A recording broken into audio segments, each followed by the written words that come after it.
Welcome to our React Authentication project using JWT and localStorage. Let's see how authentication works in JS. Let's walk through each feature step by step in React. Uses React Router to define routes for pages like sign up, login, dashboard, home, and product. Wraps protected pages, dashboard, with protected route to ensure only authenticated users can access them.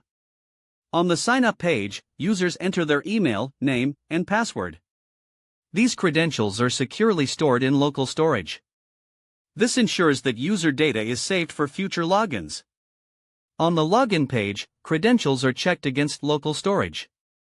If correct, a JWT token is generated and saved in localStorage. This token is used to verify authenticated sessions. The dashboard page decodes the JWT token to display user details. It fetches information like username and email directly from the decoded token. The JWT token includes an expiry time, set to 5 minutes in this example. Once expired, the user is automatically logged out for security. When clicking Logout, the token is cleared from localStorage. The user is then redirected to the login page. With this setup, we have a secure and dynamic React authentication system.